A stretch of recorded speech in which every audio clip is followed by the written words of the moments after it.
We live in a new age, and it's time for us to upgrade our tinfoil hats. Operation Tinfoil is a freedom-focused small business and trusted sponsor of this show. Their super comfortable new line of beanies and baseball caps will not only crown your skull in style, but each of these dome defenders is lined with a silver mesh that blocks up to 99% of EMF radiation from cell phone towers, Wi-Fi, Bluetooth, and yes, even 5G. We don't know what EMF radiation does to the brain long term, but neither do they, so don't be their guinea pig and don't wait around to find out. Get your stylish tinfoil hat of the future today at gettinfoil.com. Use the promo code SYSTEM for $10 off your order. Again, that's gettinfoil.com. Use the promo code SYSTEM for $10 off your order. Today's show is also sponsored by Florida Freedom Festival near Orlando, Florida.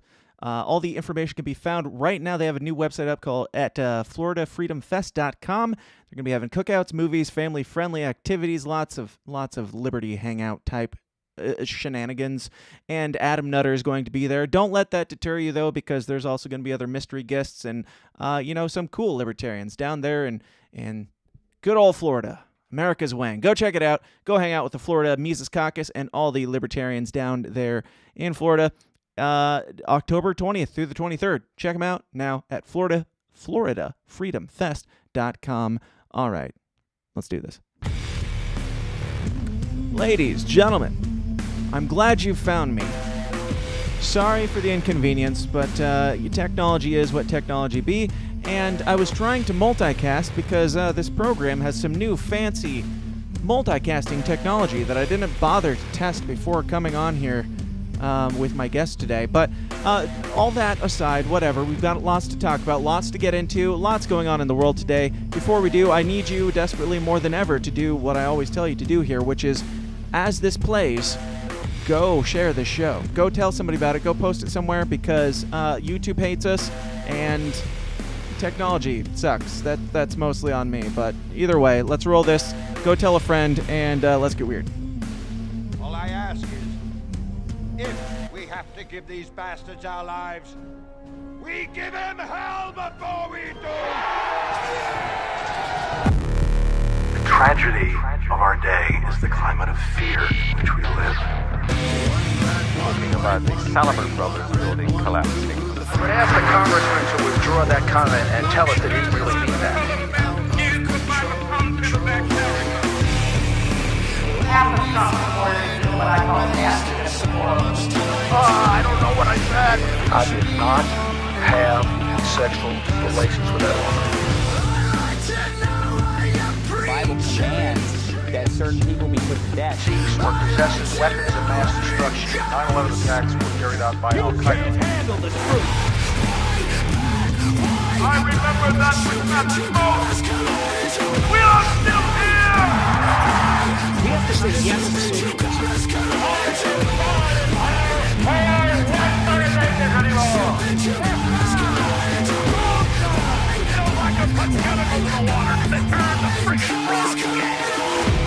Let you know tomorrow. It's a big club, and you ain't in it.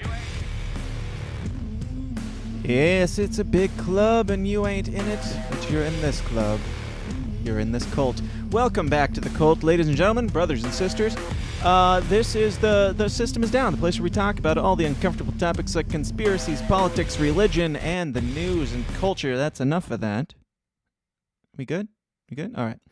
We talk about all the stuff that's going on in the world today, particularly on these news roast episodes. Every Wednesday we look out the window and we just watch the world burn together and we have a good laugh at it, because that's all you can do. But before we get into that, I do have to thank my favorite of all the sponsors, which is all of you guys in the Downers Club. People like Jason Brunson, Kislin, Dave Casey, Adam Choit, Crystal, Leanne, Tom, Patrick, Alex, Sean, Keith something, Lauren Carter, Level Zero, Vanzai Media, Rick Duran, Craig DeCosta, Anthony Meyer, Derek Evans, David White, Mary Rome, John Barnhouse, and others. If you'd like to get your name on that list and possibly have it read, go on over to patreon.com/The System Is Down, where you'll get more weird, more raw, more offensive, more weekly content.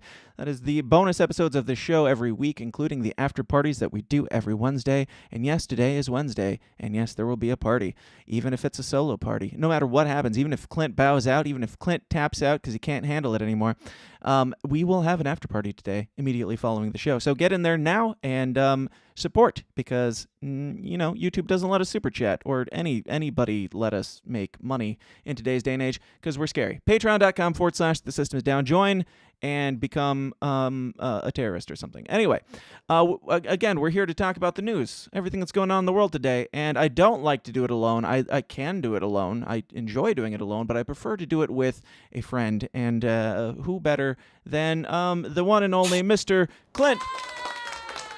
Mr. Clint. Oh my God, I did not know we had a live studio audience. This is intense, man. I'm pumped. Let's do this shit. They're a little quiet. If they could raise that volume a little bit. There we go. Yeah, Clint. Clint, how's it going, man? Welcome back to the show. Thank you for having me, Dan. I'm a little disappointed you didn't start the show off with that incredible hit single of the summer that everyone's listening to, Freedom or Die, but it's a banger, bro. At least 3/4 of those verses are fire. That's what I hear on the internet. I'm leaving it there. Just mine sucks. Dude, people were attacking you, and we talked about this at PorkFest. People were attacking you, but I didn't get criticism or praise. At least people were people clipped yours and posted it. Nobody really even said anything to me about the song existing. So I think I would prefer people being like, "Oh, that's cringy. Let me share it around." Well, this is what comes with the notoriety. I don't know why, but I have a very significant group of about 500 people that really despise me, and it's a cool little ecosystem. I appreciate their support. They definitely help market what I put out. Right. So. Now, in a libertarian utopia, would you like for those people to have their own little community of 500 Clint haters to collectively get together? Yeah, I mean, it would take one drone strike, and I could get rid of all of them. Easier to bomb, yeah. Obviously, I want them all in one place. We are not calling for any violence within the first 30 seconds or whatever of the show. We are definitely not doing that. Jesus Christ, YouTube. I'm kidding. I'm very peaceful. I've already accepted my YouTube fate at this point. They barely allow me to be here, so it is what it is if we get booted. Clint, tell people, I know most people probably know you here, but tell people who, if there's anybody out there who isn't familiar with you and your Fed shenanigans, who are you and what do you do? I'm host of Liberty Lockdown. Obviously started the show to rail against the lockdowns and have kind of migrated into ESG coverage over the past year or so because that is the new variant of lockdowns potentially with climate lockdowns. So that's more or less what I cover, but I describe it as Joe Rogan meets Ron Paul, which my haters like to drag me for that too.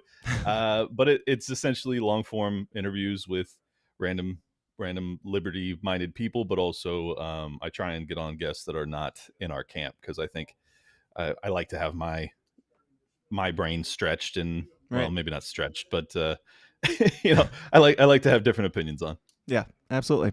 And you say you compared yourself to Joe Rogan and Ron Paul. Who would have thought that people would get offended by anybody? If you compare yourself to anybody, all their fans are like, "Oh, you fucking poser," whatever. And you chose the biggest podcaster and the biggest liberty name possible. Good job. Well, I meant in the style of it's Joe Rogan meets Ron Paul. I do very much carry Ron Paul's belief system, and Joe Rogan is a long form interview format with different guests. I mean, it's just a description, not a comparison. If Absolutely. That makes any sense. Right on, man. But obviously, I am more libertarian than Ron Paul, and I am a better podcaster than Joe Rogan. So I can understand that goes without saying.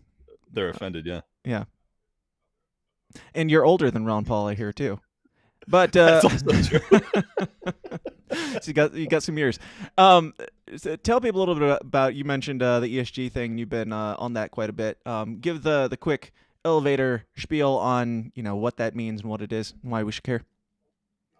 Sure. ESG is environmental, social, and governance, and that is the new, basically not only accounting but also credit scoring system for corporations globally. implemented through the UN and propagated by the World Economic Forum, and then BlackRock. Basically, everyone over at Davos is on board with it. Goldman Sachs, J.P. Morgan Chase, Deutsche Bank, everybody signed on to it about 15 years ago, and it took off during lockdowns in the 2020 arena. Coincidentally, of course, it really caught fire during that period, and now you've seen Sri Lanka go bankrupt because of ESG when it comes to their crop production. You've seen major uprisings by the Dutch. You've seen major uprisings in numerous countries, and these same ideas, these same regulatory rollouts are happening all over the world.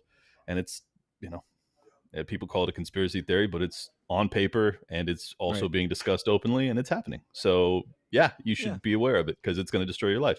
Pretty sure the World Economic Forum and the 2030 Project are all still conspiracy theories. It doesn't matter how on paper they are. It doesn't matter if they have a YouTube channel and a podcast and they're writing it down and saying, here you go, read this, purchase it from us.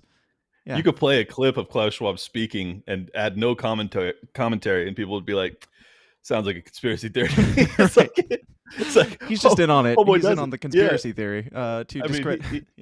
And he's had like every president of every nation basically come to his meetings, and they all talk about how great it is. I mean, it's no conspiracy theory, but it is certainly a conspiracy. Oh, don't get ahead of me on Donald Trump. Yes. Oh, good. We're going to cover this. Yeah, of course we are. No, before we get to that, something that's completely unrelated. I like to start out with the good news because, the rest of it usually ends up being a bit dour and down. I like to start out with the happy stuff to, really set the tone. So speaking of Klaus Schwab, CNN Health, drink up. Cockroach milk is the protein drink you didn't know you've been missing. Oh, my God. Personally, I think that this is, this is good. I mean, cockroaches were they were bad. They were harmful. Like, people didn't like them just because they were gross. They didn't really hurt anything, but they're gross. They didn't really serve a purpose in society. Now cockroaches can, actually fulfill I was thinking maybe we should do something similar to like the homeless. What do you think, Clint? Nuke them? No, drink their milk. Oh, we drink the milk of the homeless? Jesus Christ. That sounds horrific. That might be gross. I'm just thinking out loud here. Don't judge. Jeez. God. Drinking cockroach milk. I at this point I have to wonder if these aren't all just, or 99% just clickbaity to get people to share it and spaz out, because there's just no way, even if you're like it's working. I haven't read the article. I probably exactly. won't. So yeah, exactly. But it really does make you wonder, because I can't imagine this is appealing even to the most like Green New Deal type propagandized woke lunatic that they're like, yeah, that sounds great. Right. Cockroach milk. Good Lord. I'm curious, does cockroach milk, does that land in vegan territory, or is they're still living beings, right? Yeah, it is. So this isn't even vegan friendly. Are we going to have like artificial cockroach milk, like vegan milk? hardline vegans don't drink milk, right? I believe so. Yeah. Yeah, so this would be a non-starter in two fronts. And by the way, are we actually milking the cockroach, or are they just talking about grinding them up? Hey, let's find out. Let's watch a little bit of this. I haven't watched this yet. We'll find out together exactly where the cockroach's nipples are located and how you extract the milk from them. Can you milk a cockroach? Can you milk me, Greg? I'm honestly afraid to find out how this works. If you're eating, maybe put down your fork, because Wang Fu Min has a surprise for you. Welcome to the roach farm. That's right, cockroaches. So inside here is where they breed the cockroaches. You can just hear them in here, and they stink of ammonia. Hold on, they breed the cockroaches like we had a shortage and we needed more, so we need cockroach breeders. These motherfuckers are the only reasons we still have cockroaches. They're like, oh, they would outlive a nuclear blast, but we don't really know that. What we do know is that you're breeding them, and you are the bad guy already. You are already the villain in the story for breeding cockroaches. Yeah, I'm already disgusted. Keep going. I want to know what the hell he's doing. In rooms, there are nearly 1 million cockroaches, and it is literally the stuff of nightmares. Agreed. Yeah, I feel close to them, Wang I feel tells so me. racist right now. Just smell that unique smell they have. Who would have thought it came from China? This great this great idea they had. Why do all of our pandemics start there? I can't figure it out. You can smell it, huh? Unbelievably, this crop of American cockroach Completely unrelated. Next week, they're going to be talking about cockroach pox. I'm sure it has nothing to do with this just brings in serious cash for Wang. He's the roach kingpin in a growing market in China. Oh. This is the motherload. I'm sure your parents are one proud. Giant packet of roaches. China, the Chinese parents, they like raised him to like play the violin and be a doctor, and instead he's the cockroach king. So God, what a disgusting. I feel so xenophobic. It's unbelievable. Wang says there's around half a ton of these critters, and they could all be ordered by Chinese pharmaceutical companies. It's almost 6 feet tall. Wang says pharmaceutical companies are lining up to buy his stash. They peddle crushed roach pills in China as a catch-all cure for stomach, liver, and heart ailments. all right, I don't think this is even about the milk, which is disappointing to me. We might have to actually read. I think this is just the cockroach king. From? Let's skim. A little cockroach milk with those cookies, chock full of... Oh, God. They're already with the puns. The insect milk may someday be transformed into a food supplement worthy of human consumption. New research indicates scientists have found that Pacific beetle cockroach feeds its bug babies a formula which is remarkably rich in protein, fat, and sugar. Don't expect to find it next to the regular milk dairy section. However, at least not for now. Any liquid harvested from a cockroach is not true milk, at least not as we think of it. No shit. Because these words had to be said out loud. Somebody had to inform us. Dude, slow down, guys. It's not real milk that's coming out of those cockroaches. No, at some point I needed them to clarify, because if they have fucking some capacity for lactation, I needed to know it. Right. I've been doing my cockroaches all wrong. Most people would agree. After all, the insect liquid takes the form of protein crystals in the guts of baby. All right. My God. I've read enough. Yeah, we're good here, dude. So Jesus Lord. We're just talking about insect liquid, and if that's not horrifying enough, we're drinking it, and just the phrase "insect liquid" should be a non-starter right off the bat. I don't support what we did in Hiroshima and Nagasaki, but I will say we dropped it on the wrong place. Wherever this man lives, it is horrific that he's still alive. Right. What's funny is there's this insect liquid that they're going to be attempting to market as cockroach milk. So cockroach milk was the flowering up, the PR move for the actual, like, if something is called cockroach milk and that's the better version of the two phrases to describe it, then maybe don't. Maybe just don't. They tried for cockroach cum and no one would buy it, so they went with milk. Yes. Now, speaking of the end of the world, I suppose, this doesn't really... My segues are poor so far, but speaking of horrifying things, welcome to church, ladies and gentlemen. Her name is Britta Filter, and she is the Queen of New York! Yeah!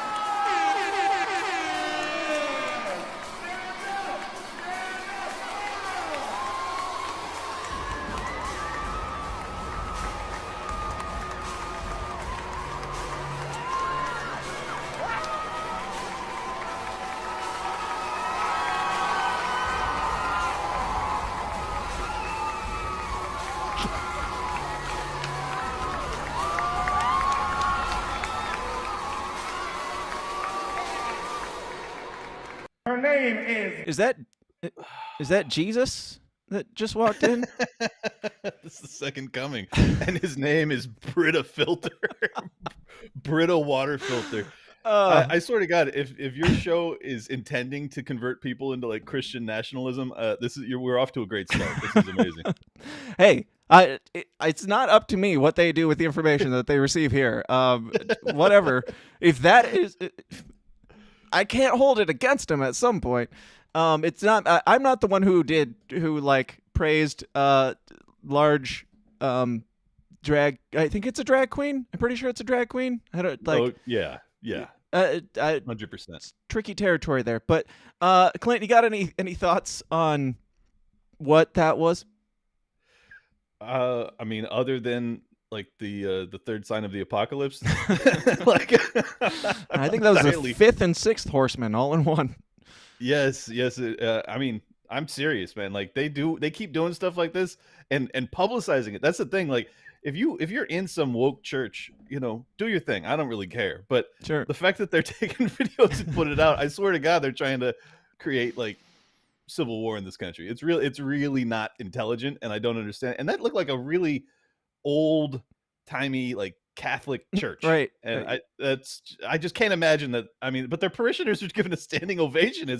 They announced it. I mean, there was like standing ovation, and there might have been confetti and parade floats. I don't know. It was quite a ruckus, more ruckus than I've seen.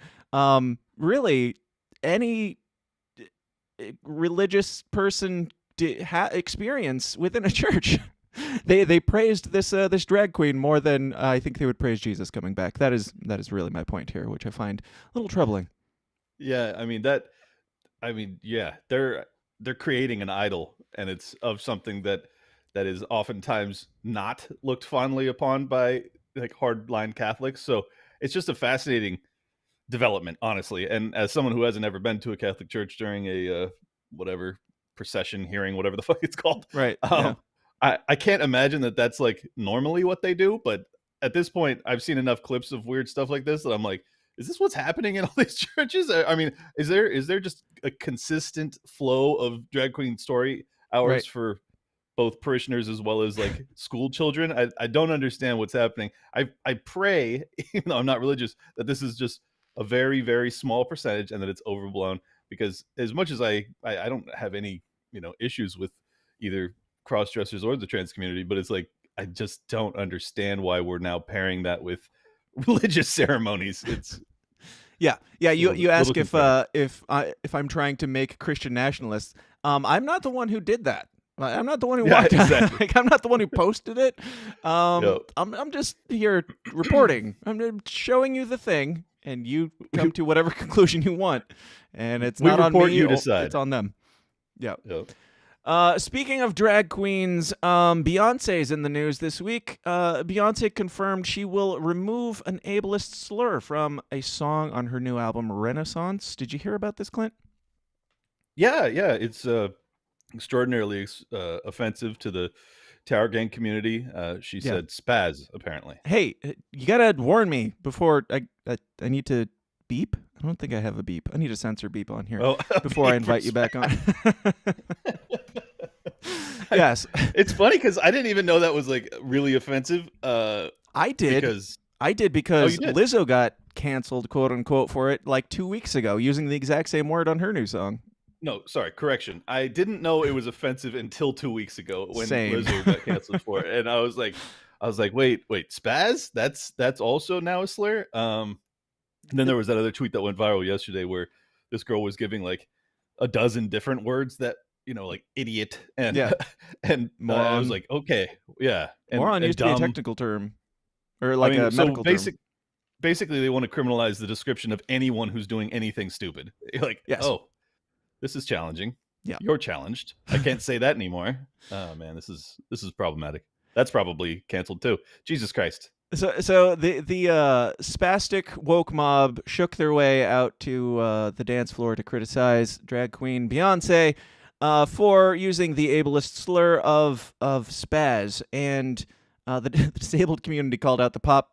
This comes from, who is this? Glamour? I don't know. .com. So it's legit. Pop star song Heated, which includes the lyric "spazzing on that ass." Spaz on that ass. First off, Clint, you've been criticized for some of your lyrical choices. I mean, she's just being a little too literal. I mean, you're supposed to like allow the listener to, get in the spirit of the song. Spazzing on that ass is too literal. You gotta change that. Not unless they're having like a medical condition on that ass. I'm just kidding. That's just what people said about me. They should change it to let's get retarded. I mean Get retarded on that would ass. be less offensive. I mean, all of them clearly poetry, and Beyonce is known for her subtlety in poetry. Dude, but yeah, you gotta pull up Crip Daddy's tweet where he created a fake headline for this story. It is unbelievably great. yeah, You know what I'm talking about? I know who you're talking about, but I haven't seen his tweet. No. Here, I'll find it while you talk about this. Yes, that's mostly it on that one, but I can find it if you need to. That's not all for Beyonce though, because she had a bit of a chronicling a downfall, a fall from grace. I don't know. Maybe she's less of an Illuminati goddess at this point, but of course she's not. She'll never give up that crown. But amongst some of the people that have been criticizing Beyonce's new album, wouldn't you know it, Monica Lewinsky chimed in. This comes from ew.com. So you know it's legit. EW, Entertainment Weekly. Ew. The aptly named website. The Grammy, Monica Lewinsky asks Beyonce to remove name from partition. So basically what this is, did you hear about this one, Clint? I did. Yep. Okay. So this is Monica Lewinsky coming out. She's brought this up in the past. One of Beyonce's former albums, I believe. Correct me if I'm wrong, and if you correct me, I also don't care. But I think an old Beyonce album, of which I've not listened, called Partition, had a song on it that became a hit, and it included the line, where is it? Okay. So the line, all right, I'll just read Monica Lewinsky's tweet from years ago. In a new interview with Vanity Fair entitled Shame and Survival, Lewinsky corrects the singer on what she says is the improper verb to refer to the act of ejaculating on your partner. Thanks, Beyonce, said Lewinsky, but if we're verbing, I think you meant Bill Clinton on my gown, not Monica Lewinsky'd. So apparently there's a line that he Monica Lewinsky'd on my gown, which, again, poetry. It is indeed. But also factually inaccurate. Monica Lewinsky wants Beyonce to change that lyric. I guess she wants her to change it to Bill Clinton on that gown, which I don't think makes it any better because we all know who you're talking about. I mean, in fairness, I think this is good clarification because I had always wondered, had Bill, shot it onto her dress, or if she had, imbibed it and then drooled it onto her dress, and now we know. All right, he just shot it straight shooting Bill. Let me tell you real quick. This is Crip Daddy's rewrite of this headline, and it's on the New York Times. It looks fucking super legit. It's amazing. It says Beyonce will change lyrics after criticism over ableist language. Her lyrics spaz on that ass has drawn criticism from the disabled community, so the pop star has decided to alter the lyrics to, quote, get retarded on that ass. I'm talking straight I am Sam on that ass. Ride it like a short bus. Don't stop till I'm drooling like you finna make you bust. That's my favorite. The one that gets me is I'm talking straight I am Sam on that ass. That is such an amazing line. That is great. And for those that aren't familiar, Crip Daddy is a severely disabled individual, so he is allowed to make these jokes, and neither of us condone this very offensive language that I would Crip never. Daddy said. But when you have a retard like Crip Daddy that's willing to make it, it's perfect. Right. God, I love Crip Daddy so much. I don't think you're allowed to use that word with the hard R. I think it's etard. Etard. There's etard Crip Daddy. Apologies. Yeah. Anyway, continuing the Beyonce chronicles, as of late, Beyonce removes Kellis sample from Renaissance album following crediting conflict. Good Lord. I will figure out how to read by the end of this episode. But this one is completely different. She's somebody else is getting canceled, actually. Somebody else is getting in trouble because they dare. No, wait. This is different. There's so many Beyonce stories, I can't keep track of them. No, this one is Beyonce used a sample and somebody criticized her for it because it was their song from Milkshake, 2003 hit. Do you know? I don't know. Do you know this person? Do you know the song they're sampling, Clint? This one I didn't barely read it all. Milkshake brings all the boys to the yard. Your foot is better than yours. Yeah, I mean, that's like her only hit, but that's a banger track. Okay, so. yeah. I didn't know who that was that sang that. But when I think of, like, people sampling things for albums, I think of, like, they went back to, like, the 80s and 90s to pull samples. I don't think of, like, Milkshake from, like, our childhood. From, like, 02. Right. Yeah, I mean, I guess this is just goes to show how fucking old we are. Yeah, that's fair. Yeah. But yeah, she got criticized, and she's gonna remove it, I suppose. So, this all, like, do you think that we would have gotten to this point where everybody's kind of like having something to say if Beyonce didn't? Because when people freaked out about they spazzed out about the spaz analogy. She said that she would remove it, and she apologized and bent the knee. Do you think that these people? Do you think even Kellis would have a problem with this, or do you think that's something unrelated? No, I don't think she would have a problem. This is just I mean, it's a pretty crystal clear money grab. Kellis's career is obviously done. So right. I'm sure if Beyonce was like, hey, here's $100,000 for using this sample in my album, she'd be like, thank you. But I'm guessing. Well, I mean, like, are people dogpiling on because she bent the knee? Like, she apologized, so now people are coming out of the woodwork to all have problems with her new album. That's possible. I think there's also the possibility that this happens on any big artist album these days, and sure. And now it's being publicized because it helps push the album. I mean, so like if I was working for Beyonce's team, I'd be like, hey, every one of these bullshit complaints we get, we're gonna tell we're gonna get our PR rep to call up the New York Times and have them write a fucking op-ed about how problematic Beyonce's new tracks are. Yeah. Do you have, I don't know, do you think that people like Lizzo and Beyonce, like, backpedaling on these things and not sticking to their artistic expression is going to have ramifications in the future? Oh yeah, of course. I mean, if it's sincere, if they're actually going to be changing the lyrics on all their songs, especially with this ever evolving, spectrum, pun intended, of what is offensive, then I probably the use of the word spectrum will be offensive because it could reference the libertarian community. So I think that this is definitely a trajectory that artists, if they care about creative expression, should be very cautious of. But now I'm sounding very serious, which I don't intend to do on the show. Quit as much as possible. Sorry. Don't be gay. Yeah. Speaking free speech matters, guys. That's right. Speaking of gay, here's Jack Casey. Today's show is sponsored by libertarian conspiratorial fantasy author Jack Casey. Whether you're looking for a 3-book fantasy sci-fi epic of love, death, and dystopian civil war like the Royal Green series, or just looking for a quick, dark, comedic cultural commentary tale about a transsexual slayer of COVID regime vampires, like his latest book, WVW, Jack Casey Books will keep you adequately entertained and pondering the universe to your weird little heart's content.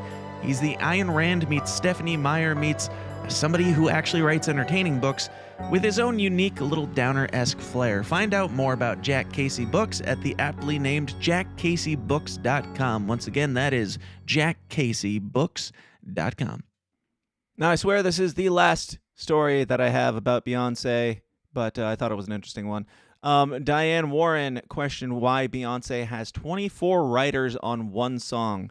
She found out real fast. This comes from the LAtimes.com, so you know it's legit. Diane Warren found herself. Could we focus on this lady's face for a second? Yikes! All right, keep going. I mean, interesting choice of hairstyle. As an emo kid myself, I approve, but you're not rocking it right, Grandma. But rough. Yes. Diane Warren found herself in the crosshairs of Beyonce's mighty beehive, not to mention a heated culture war on Monday after she questioned the number of songwriters. You uncultured swine. It is Bayhive. Bayhive. Yes, Jesus Christ. Come on, man. I apologize to the Bay community, and please forgive me. On Monday after she questioned the number of songwriters on a track from Bay's new Renaissance album. Now, basically what happened, she just posted, how can there be 24 writers on a song, with an eye roll emoji, and a bunch of people freaked out, and they called her, let me before I spoil it, do you know anything about this one, Clint? No, I have not gone quite this far down this unbelievable Beyonce rabbit It's pretty hole. bad. She was like trending. She was like 4 different trends in one day for like all different things. But this is why I'm telling you it was an intentional PR push. But yeah, I kind of wonder. But Diane Warren posted that, just saying, why does it take 24 people to write a song? And what do you think the people got mad about, or what do you think they called her? If I had to guess, they implied that it was racist to believe that 24 black people had to put together one song. Well, they implied that it was racist because it relates to black culture in any way whatsoever. So it is racist, obviously, because, yes, she says, let me see. You mean, so this comes from, let's see, singer-songwriter and producer The Dream, who collaborated on Renaissance and also featured Beyonce on his 2013 song Turnt. I almost said Truant, but no, it's worse. Was among the scores of critics who weighed in on Warren's question, offering this pointed explanation. If I could turn back, or explanation to the if I could turn back, who cares? The person who made the thing. He says, quote, if I could turn back time. Yes, I am not that uncultured to not know that reference, but okay. Thank I don't know you. because you love me. Don't give me a copyright strike, Clint, because that was like spot on. Thank you. You might confuse the algorithm. Quote, you mean how does our black culture have so many writers? He tweeted. Well, it started. See? I knew it. It started These fucking losers. because we couldn't afford certain things starting out, so we started sampling it and became an art. It became an art form, a major part of black culture, hip hop in America. Had that era not happened, who knows? You good? So fucking dickhead. Yeah, right. Like not even like here. Let me explain. It's like fuck you. Why are you a racist? Basically, because you white people stole our culture or something. Like it's funny that that simultaneously Elvis stole black culture in rock music, and also they were sampling because they couldn't afford to have their own culture of music, or they couldn't afford. I don't know. I'm not entirely sure how that works, but don't get me wrong. I love sampling. I love hip hop. Obviously, all that shit. But I think first off, as two, capital W, capital ER Wiggers, right. This Represent. This hits close to home. That was way too loud. Way louder than I was intending. Loved it. I am very aware and appreciative of the sampling history of hip hop, and I think the point he's trying to make, if you could put the condescension and shittiness aside, is that they didn't have the capacity to produce their own music, so they would sample music from other people that had like really high end production equipment. And I think that's what he's saying, but it just comes across like very victim-y. Yes. Yeah, and it's like, yes, I'm sure that's part of why they sampled music at the time, but people are still sampling music as millionaires and billionaires. Like Beyonce sampling music. It's not because she can't afford production. Apparently from 24 people on one song, which does sound a little over the top. It's a bit much. It's a bit much, yeah. And even if that's also the reason I got written up by the Southern Poverty Law Center, because I question the amount of samples in single tracks. Are you serious? Like you did? Oh, yeah. You didn't hear about this? No, I did not hear about this. Do tell. What? Oh, dude, yeah. Dude, I'm always outside the grapevine. Tell me. Yeah, Southern Poverty Law Center wrote a hit piece. By the way, Jack Casey, was his name Jack Casey? Is that right? Yeah. Your sponsor? Yeah. I met him at Freedom Fest. He's a nice guy. He's okay. Anyways, so I was at Freedom Fest in Las Vegas. He's a little, And the day one, an article comes out, and it is this hit piece designed to drag Andrew Yang, who is a presenter at Freedom Fest. Right. And their methodology to connect him to the alt-right was to say that he will be a presenter sharing the stage, or sharing, the event. There's fucking hundreds of presenters at this event, with people such as Dave Smith and the Mises Caucus. Yeah. And then the very next person they list is me. They got Clint Russell of Liberty Lockdown, who started his show in May of 2020 to to stop the lockdowns, which were intended to save lives. That's a lot of assumptions you got there, but yeah, yes. that's how they and then they go and Clint has shared podcast platforms twice with known anti-Semite Ryan Dawson. Right. And so they daisy chain from Ryan Dawson to me to Dave Smith to the Mises Caucus to Andrew Yang to say that Andrew Yang is at some alt-right event. Absolutely incredible. Yes, it's impressive. I did actually hear about that. That was when I was like, I tweeted 3 or 4 different tweets that were like, "Dear at Southern Poverty Law Center," or whatever their handle is. Okay, yeah. Walmart sold bed sheets to Klansmen, cancel them, and shit like that. It's like I gotta association thing is beautiful.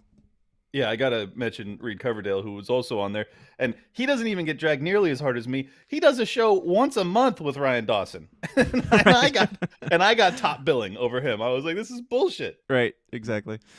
Anyway, back to Beyonce.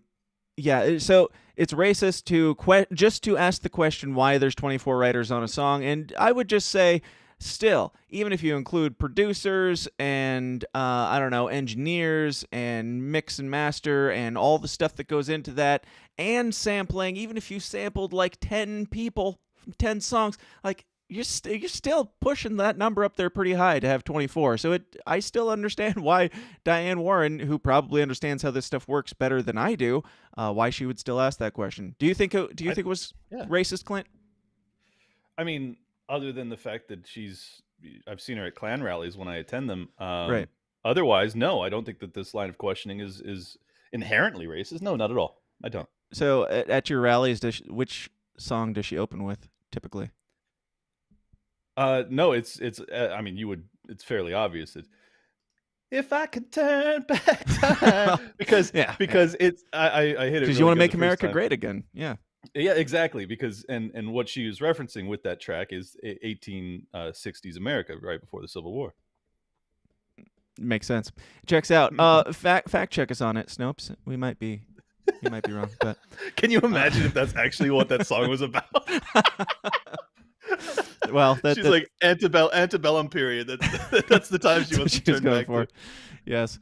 I mean, there's a lot of dog whistles. Who knows? But that'd be honestly an amazing turn. Like if this story was like at first we thought there was no credence to this, but then we found out that her hit track. Then we found the original draft for "If I Could Turn Back Time," and let me tell you, they did some rewrites, and it probably took at least 24 people to make that palatable for radio. But can we go back to the plantation? that was a line that was somebody clip that. Clip that. Clip that right now. Don't you dare. Speaking of racism, Joe Biden is building a wall, I hear, and as racist as that might sound, lest you question why I would preach such slander about our Lord and Savior Joseph Robinette Biden. Here's an interaction that here. Why is the Biden administration building a border wall in Arizona? So we're not finishing the wall. We are cleaning up the mess the prior administration left. How are you cleaning it up? In their failed attempt to build a wall. And I just want to be very, very clear here. On day one, we returned the money. If the problem was that there was a racist wall and they're cleaning it up, doesn't that mean they're tearing down the wall and then moving the debris? I swear to God, this is the most gaslighting Orwellian shit that I've experienced in this incredibly gaslighting Orwellian period, and I can't believe that this is the narrative that they're running with. We are cleaning up the mess of the prior administration. How are you doing it? We're building the wall, but we're not building the wall. But are you building the wall? Yes, you're building the wall. And her whole argument is that she returns back the funds to the fucking military families as if that makes the wall any less racist. In which, by the way, which Peter Ducey points out, I think now or prior, she tweeted 2.5 years ago, Trump's racist ass wall, something to that effect. Yep. Oh, unbelievable. Yep. They're cleaning it up though. We'll watch the rest of this, then we'll comment. $8 billion. Even though Clint already explained the whole thing. Took from our military, we gave that back to the military for military families, for schools, for bases. That's what that money was being used. That's what it was taken away from. And so, again, what we're doing is cleaning up the mess that the prior administration has done. How? President Biden, when he was Brooms. a candidate, said there And will Mexicans. not be another foot of wall constructed in my administration. So what changed? We are not finishing the wall. Walls work in that part of Arizona. Is this the administration trying to get migrants to cross somewhere else, like in Texas? What is the plan? We are not finishing a wall. We are cleaning up the mess that the prior administration made. Read We the are trying script. to Do not save deviate. lives. This is what Repeat the script. This is what the prior administration left behind that we are now cleaning up. What is the mess? Finishing the wall. Is this We are not finishing the wall. by filling in, finishing? We are not finishing the wall. By filling in. She's like a child. No. Is this racist? Uh-uh. There you go. Because in 2019, when the former guy was proposing a wall, you said that it was his racist wall. So how is this any different? I'm just having a hard time understanding how this is any different. I'm not even sure how you get to your first question, to this question that you just asked me. Ah, God. It's pointing out your hypocrisy, you stupid I'm bitch. answering the question.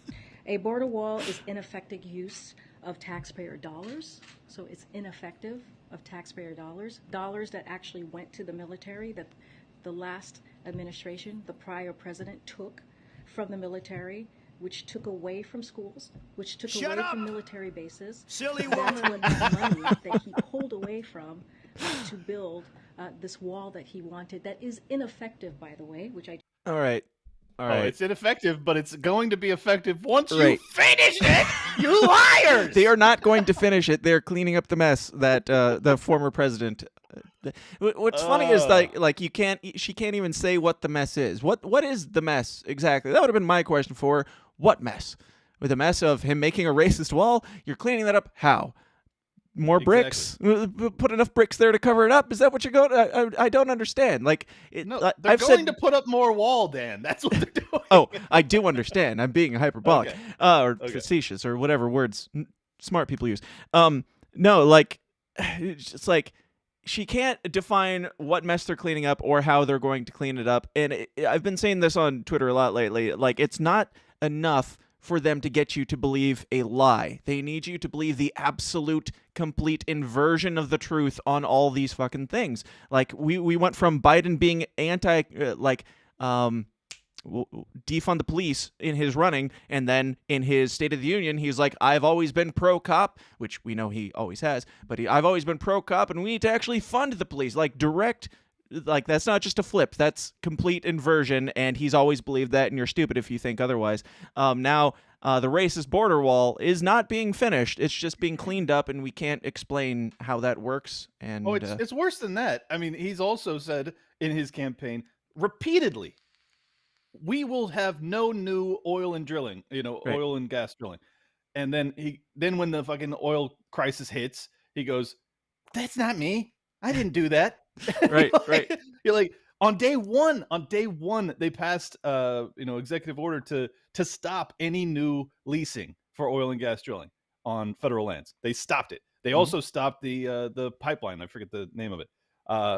And then it's just this entire administration it's like definitional gaslighting, and it's literally making me feel crazy, and it needs to stop. Well, Like, that's and the I- intention. I know, but as much as I didn't like the Trump administration, at least like I felt like there was some level of truth that was being told. Right. This is wild, and I mean, even the Obama administration, like every administration in my lifetime, they at least attempted to make their bullshit sound plausible. Yeah. This administration is just like, it's out the fucking window, dude. They're like, we're gonna fix the wall that the problem that the administration left behind. How are you gonna do it? How are you gonna do it? We're not gonna finish it. We're going to fix. No, we're going to fix the wall. Okay, how are you gonna do it? We're gonna fix the mess that the prior administration. How are you gonna do it? Fix it. We're gonna fix it. Oh my god, dude. Oh my god. Yeah, I mean, frankly, the chaotic neutral part of me loves this. Like, it's horrifying, yes, but it's also more on display and flagrant than it's ever been. Like, we used to be called a conspiracy theorist if you believed that Jeffrey Epstein was running a pedophile island. Now it's just a thing, and we just accept it as normal. And stuff like this, I feel like common people can watch stuff like this if they see it. I mean, that's kind of the point of this show, I suppose. But if common people see this, like, how do you come back from that? How do you look at these people and not think that they're completely full of shit when she won't even answer the question? A very, very simple and obvious childish question that was asked of her. I mean, obviously, I think that most Democrat supporters don't even see this stuff because they only watch, CNN or whatever. And if they even mention it, it's to mention basically the narrative of Jean-Pierre Corey or whatever her name is. I always forget her name. What's her first name? I don't know. Something Okay, French. Doesn't really matter. Something French and black and gay. I don't know. Corinne Jean-Pierre. There it is. Yeah. So if you are a Democrat supporter and you actually are like paying attention to the news more broadly, I don't like you must just be in on it. You must just be like, okay, like, yeah, we're gonna bullshit our way through this. Because we also don't really like this flood of immigrants. Right. Like, right. They rationalize it all. I don't know. I don't know how you could like actually support this administration and hear these blatant, lies or whatever you want to call obfuscations, whatever you want to call them, and not just be like, this is bullshit. It's all bullshit. Yeah. It's all so much bullshit. Jesus Lord. Now, as racist as Joe Biden is for definitely not building a wall between us and Mexico, I'm starting to think that Mexicans might be okay with it now because California and other Americans are flooding Mexico City, and some locals are pissed off about it. So here's my shout out to Mark Claire. Right. That's true. I forgot about that. So yeah, Mexicans are pissed off that a bunch of Californians are coming in, which is like, to me, the most beautifully hilarious thing. Like, I saw Tim Pool like bitching about it, like these people being racist and stuff. And I'm like, no, let them. This is fucking hilarious that that Mexico is getting a taste of California, and they're like, nope, ain't having it. I'm like, good, you shouldn't. I get that. And I think that they already knew that the Californians were nuts because many of them, they travel back and forth. They come up here to work and then they go home after a couple of years. Yeah. And I mean, I grew up in San Diego, so I know many of these people. And I think that they probably hate us and righteously so. They should hate us. So. Yeah. I think it's great. And I mean, this is kind of a slam at the open borders libertarian crowd. I mean, people just don't like their culture being disrupted. They don't like it. And, I don't mind it so much. We're the only ones who are wrong for caring. It seems exactly. Like. Exactly. And it's like, I don't mind it. I actually like, I loved having so much Mexican influence in San Diego. But maybe that's just because I was accustomed to it, because that's basically how it was my entire life. If it was something totally new, maybe I would have been averse to it. I'm not sure, but I totally respect. I mean, if you talk to any Texan, they're like, even if they listen to my show and they know I'm like super base libertarian, they're still like, hey man, maybe you shouldn't come here, like just because I'm from California. Right. So I get it, man. I totally get it. And I I think that they should build a wall. I mean, Mexicans, they have a beautiful history. They're all very unique, some would say as unique as tacos or breakfast tacos even. I forgot about that. Good Lord. The news cycle is way too fast these days. So insane, dude. It's unbelievable. That was like 2 weeks ago. It feels like a lifetime ago. Yeah, it's beautiful. Now, my theory is that when Donald Trump said that he's going to get Mexico to pay for the wall, he actually meant it. He was playing 5D chess, and he was like, once I say that we're going to build a wall to keep Mexicans out, then the Californians and all the hardcore leftist radicals are going to be like, we support Mexico, and they're going to flood down to Mexico to take their Instagram pictures and show their solidarity and show how not racist they are. And then Mexicans are going to be like, fuck it, let's build this wall. And I think that's where we're at now. I like to imagine someone going down there and like, I don't know, ordering paella or something and being like, thank you, my kind Latinx server, but saying it in total like broken Spanish or English. It's just thank you, hombre. Do you have any polo asada?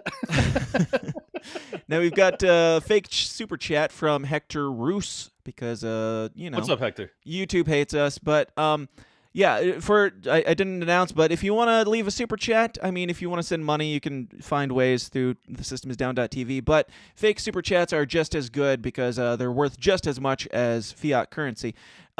Fake super chat from Hector. Dan Smotz is the Dave Smith and Mises Caucus propagandist. Inform the SPLC. No, do not inform them, Clint. Don't go tell your boys at the SPLC that I am actually the shadow government that's working over here behind the scenes. I do find it funny how few people have any clue that I do like Spike Cohen stuff, Jeremy Kauffman stuff, and Mises Caucus stuff, and I mostly get left alone because of it. Yeah, I'm telling you, with notoriety comes hit pieces. So you're in this sweet spot where you're known by us, but apparently the haters are not paying attention to you for whatever reason. Fine. So stay where you're at, man, because I mean, in fairness, it's kind of fun to just have a piece written about me. I would have liked to have had some pieces written about me that were like friendly first, you know, to like come out the gate with like hit pieces against my character.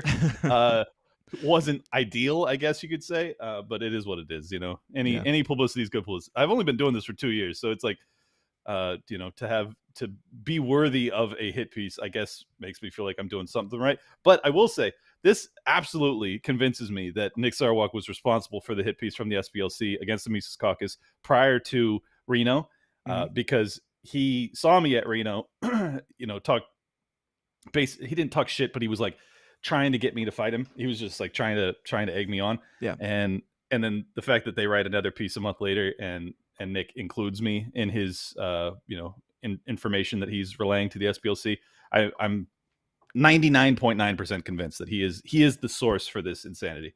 So do you believe that Sarwark is a co-worker of yours at the Fed? we don't call it working at the Fed. It's the CIA, obviously. Oh, right. Yeah, gotta no, be respectful. I haven't seen him at the break room, so I don't know. Well, they are sneaky, those ones. So, now we are going to move on and talk a little bit more about the man, the myth, the legend, Mr. President Joseph Robinette Biden, which we can't kick it off without our intro. And Corn Pop was a bigger big shot. Nazi fags. You ain't black. You're a stupid son of a bitch. God, you're so good, dude. This is the part of the show where we remember the Honorable President Joseph Robinette Biden because he has a hard time remembering himself. But he came out and did some amazing work this week. He just some would say just before the midterms. I wouldn't, because as people informed me on Twitter, 3 months before the midterms is not just before the midterms. But some have said it's just before the midterms that he managed to kill the second in command of Al-Qaeda, which I thought was a defunct organization. I could be wrong. Third time we got him. Yep. Time, and baby.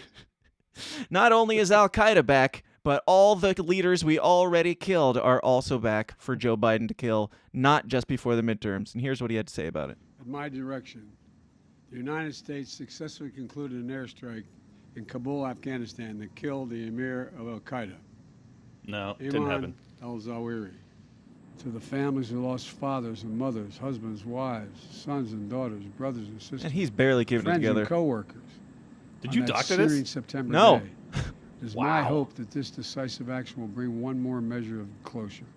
He made videos. This is like supposed to be their big breaking news, and notice how many cuts there are in this for a 40-second long video of the president speaking, and his words are slurred the entire time. Most people aren't really pointing this out, but it's when he announced that he had COVID, and you know those three times that he had COVID in the past week. Yes. It was the same thing, and like even in these 40-second clips with edits, he still had flubs. This is the best you got. Yes. It's unbelievable. Like you could have infinite takes and you still can't put out something that's quality. It's fucking wild. Right. Dear White House, let me give you some tips here. Like B-roll. B-roll is everything. Just cut away to anything that would help. That would go a long way to making people think that this man actually said a 40-second statement without having this many cuts. Cut away to something. Cut away to a picture of the guy. Cut away to I don't know. Exactly. Osama bin Laden. Twin Towers getting knocked down. Something. in the recent weeks calling for his followers to attack the United States and our allies. Now, justice has been delivered, and this terrorist leader is no more. Hooray! This terrorist leader. We did it, Clint. How do you feel? Do you feel safer now? Now that that person's gone again? I mean, if I'm being honest, I didn't think he was alive. So no, I don't feel any safer that he's now maybe dead. I mean, like that's the thing. They said back in 2020 that they killed him then. I think there was one other time that they allegedly 2012. 20. Yeah. Holy shit. Okay. So yeah, he's been dead a few times. And did they say I heard some discrepancy that they didn't say he was dead. They said they thought he got him. Do you know for sure? Well, obviously, I don't know for sure. Well, I mean, do you know? I couldn't find, like, if you look up, like, this guy dies, you can't find any of the old articles. So I wasn't able to find anything old easily in my unpreparedness. Well, the photo that they put, they said it was a drone strike, and then the photo that they put is like a building with a blown out window, and you're like, do they have sideways shooting drones now? It didn't look legitimate at all. And then launching missiles out of drones. Yeah, well, and sideways. Yeah, because it was the roof of the building was still fine. But what really concerns me is like whether or not they actually did it, which I obviously am highly skeptical of. Highly skeptical that he has been alive, that he was alive, that he is still alive. War is gay. Agreed. Oh, fuck, I forgot what I was going to say. Oh. So the State Department yesterday, after our assassination of this guy, puts out a warning for all Americans across the globe to look out for, potential Al-Qaeda attacks in response to this. And I'm like, so we killed this guy to stop attacks, and now we have to warn every American on Earth. Now we should be more concerned because we killed a guy again. Like, where's the upside? Right, were we warning and scared about Al-Qaeda attacks yesterday? Because I don't remember it, but now we're more dangerous. I'm not sure how you're helping. I honestly, it's just like a perfect microcosm of our foreign policy. It's like this guy who we could have and should have killed in 2002 if he is indeed the mastermind behind 9/11, which is obviously dubious. Yeah, it's a dubious claim, anyways. But I'm just saying, like, if you believe, we're speaking in some extreme hypotheticals here, but continue. Right. But if you believe that obvious falsehood, then you could have got him, 20 years ago. But you keep him alive, and what's really wild is that we kept him alive because he ran the Al-Qaeda operation within Syria. Which helped our cause in this ISIS Al-Qaeda, what's his name, al-Assad regime, civil war type thing, and so as soon as his use is done, like we assassinate him for the third time. I burn it all down. How many years before we re-assassinate Osama bin Laden? Interesting. That would be a good one because they made such a big deal of we got him. We got him, and we can't show you any pictures, and we dumped him in the ocean. It's too graphic for the internet, guys. Too graphic. Can't handle it. It would be amazing if he came back. That'd be kind of cool. I know I'm probably not supposed to feel that way, but Bin Laden 2.0. like, come on. If Bin Laden put out a video and he spoke more clearly than Joe Biden, that'd be pretty based. I mean, it wouldn't take much. Even not alive, he's still probably doing better. But it's an incredibly low bar, like 6 feet under bar. Yes.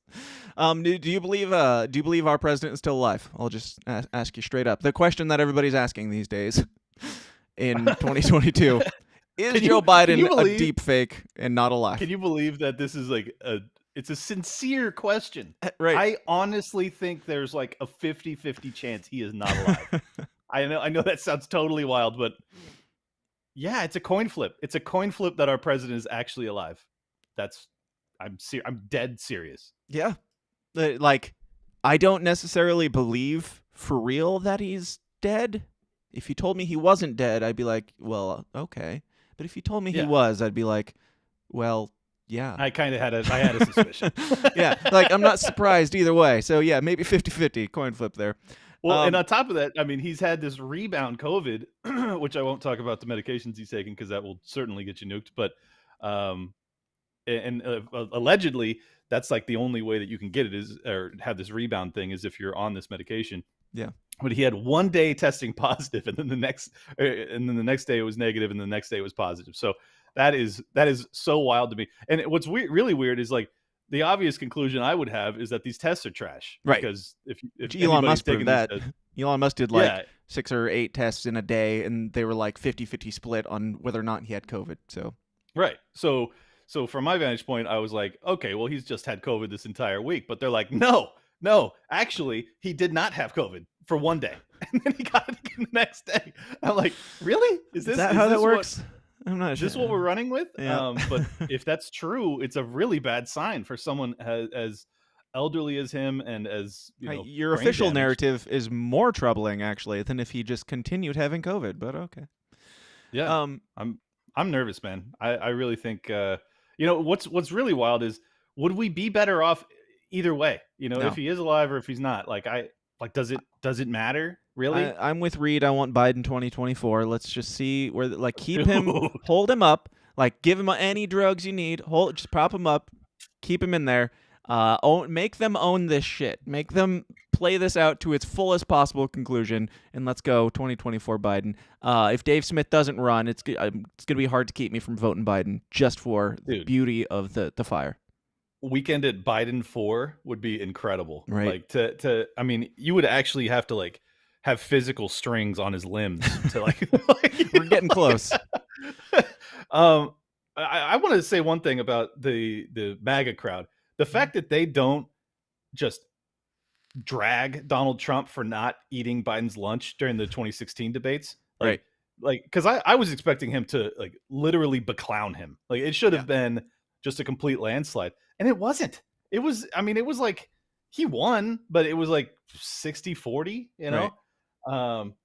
Really embarrassing. I can't believe that he wasn't able to just demolish him, because his brain even then wasn't funcking. But now, are you saying Trump won the debates, Clint?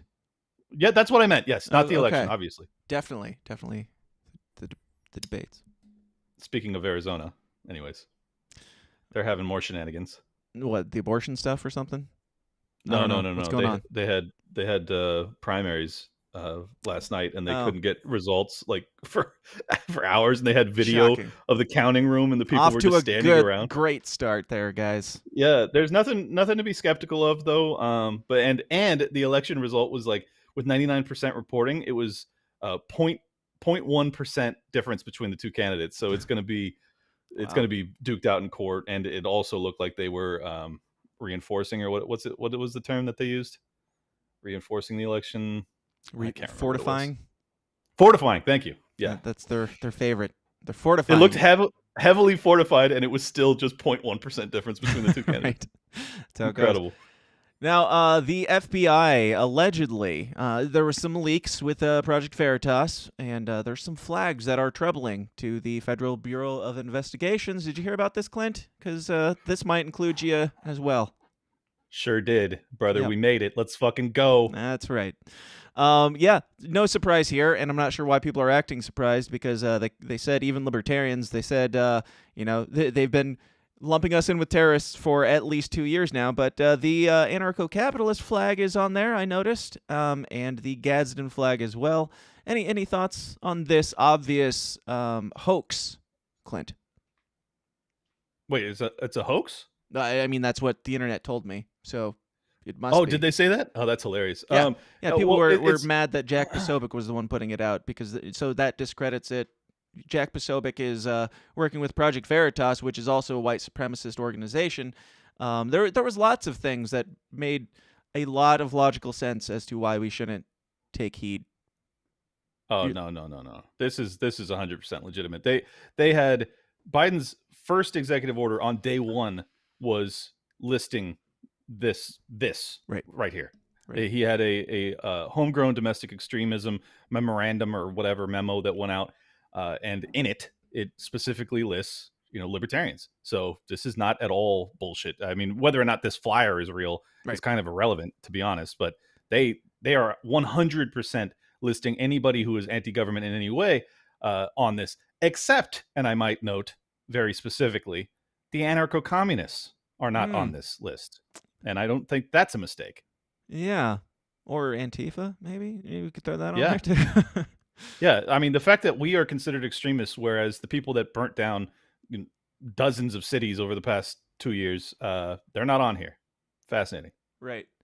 Yeah, I was joking about whatever I said before that you didn't get. That's fine. Yeah, this comes as no surprise to me at all. Like I said, like this is what they've been telling us is coming down the pike, and personally, I think that Donald Trump has something to do with it. I think that Donald Trump is an inside job and controlled opposition at this point, and we'll get into more on why in a little bit. But I don't know, dude. Like this, if they showed me this like 2 years ago, I would have been like, yeah, no surprise then either. So, but Yeah. what do you say If they had showed me this 10 years ago, I wouldn't have been surprised. Right. Well, like 2 years ago, I was being told that the Gadsden flag was racist now. So, not wanting people to tread on other people, that's unacceptable, racist behavior. And anarcho-capitalism is just like, what? I mean, our guiding principle is the nap.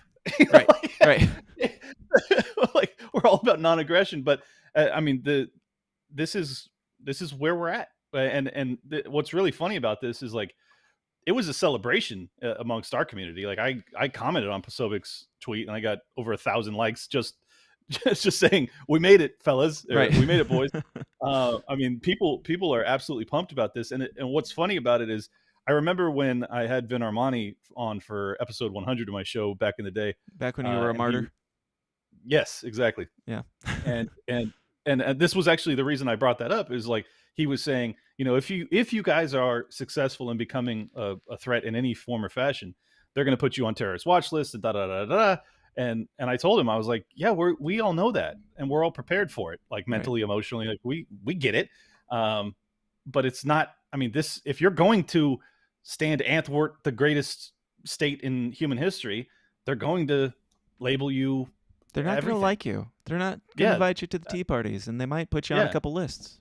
And we have to hope that, given that we are peaceful, that ultimately, like, they'll not be able to, crucify us. Right. But if they do, it's not like I'm going to stop saying that I don't respect or appreciate what the government does in my name. Like I have an obligation to do that as a moral human being. So I always found that rejoinder odd. Like, oh well, if you're successful, they're going to hate you. It's like, yes, I know. Right. They might even persecute you. I'm like, yeah, I know. I'm expecting that. Yeah, I mean, it's not ideal. And people's criticism of that, it's like, you don't want to be like, I don't know, putting yourself intentionally in a position to be a martyr or whatever. But, if you die on a hill that you're willing to die on, then that's kind of why we're willing to die. Like, it's just, if you're willing to die on it, then more power to you. Well, I mean, you have to have some hill. Like, right. if you, unless you just want to be a slave. So, the only difference is, like, what is your hill? Is it when you're starving? Right. Because the World Economic Forum and ESG has made it so that that you can't produce enough crops to sustain life. Right. If that's your hill, okay. I would like my hill to be a little bit sooner than that, because if I get to that hill, I have no chance of prevailing. So you just don't like the idea of insect liquids. Yeah, I don't really want to drink cockroach milk. But I just think it's a weird thing, because I know anybody that believes in our principles has a hill. Like, otherwise, you're totally full of shit. Right. So I just think it's a very bizarre thing that I've been dragged mercilessly for saying that I have a hill. Right. Oh yeah, absolutely. And speaking of that hill, they're pushing for gun grabbing again. It went through the House this last week or something with a bunch of. I don't have an article pulled up or anything, but I may or may not have made some impulse buys at the time just based on a headline, and I don't regret it at all, because these are decisions that I am willing, or that I've been intending to make, and investments that I've been intending to make, and now that they've been made, next week I'm going to be boating in a lake, and I'm expecting high winds and some turbulence. That's all I'm going to say about that. But I think I get where you're going. I think I picked it up. It was pretty a little subtle. meandering. It was a little meandering with this hypothetical, but I think I understand. You can never be too careful, Clint. Now, just most importantly, don't explicitly say what you mean, because then you'll be a martyr. So that's true. That's true. I would never say exactly what I mean at any point in time. So everything's always been jokes, even the good stuff, still jokes. Yes. I'm a terrible person. Exactly. The parts all where parody. I said I'm not a racist, those were jokes too. But now the part where I said that when I say that I'm not a racist, that's a joke. That this is also a joke. You do the math. It makes just as much sense as you guys' worldview. Anyway, moving on. Speaking of dark things, Dark Brandon was trending this last week. Did you see hashtag Dark Brandon, Clint? I did. I'm excited about it, to be honest. I think it's good. I think it's some of the best marketing I've ever seen personally. So there was like Dark MAGA a couple weeks ago trending, and people were sharing. It was just like this, I don't know, like people putting like laser eyes on Donald Trump and stuff like that, trying to make Donald Trump seem like a badass. Now, after criticizing them for being stupid and cringy, they decided the left is going to do the exact same thing, and try as they may, they're going to make Joe Biden look badass. And if you thought Donald Trump was hard and cringy to make look like a badass, let's just look at some of these. I love that him eating ice cream is the coolest thing they can come up with. That's right. Yeah, they tried bicycles and that didn't work out in their favor. So, and walking upstairs, malarkey will not go unchecked, Jack. I'm not sure. That's not a bad one. That's not a bad one. I mean, because it looks like Ron Paul. Well, sure. I don't think it counts though.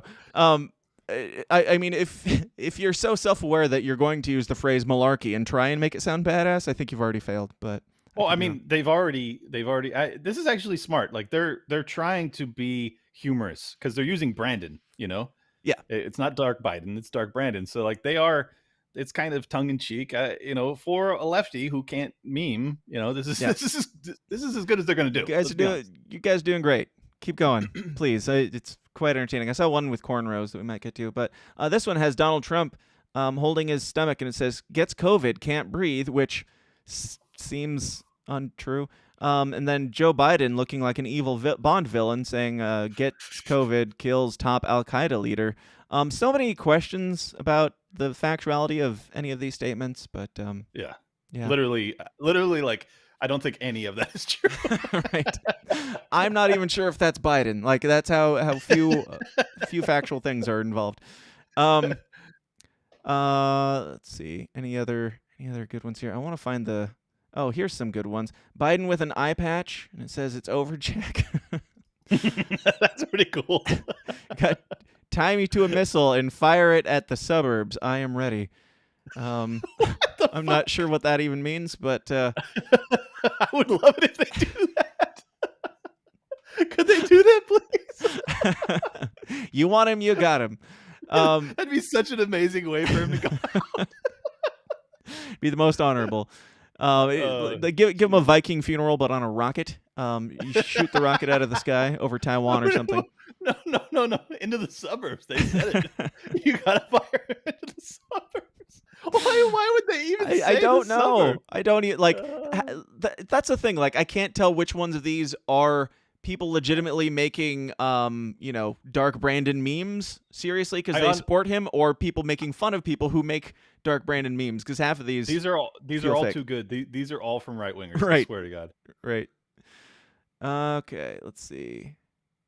Find a couple. Oh, here's one of my favorites personally. Yeah. There's Corn Dark Pop. Brandon there. Yep. Corn Pop. That's when he was kicking it with that bad dude. He's carrying a Republican tears water jugs.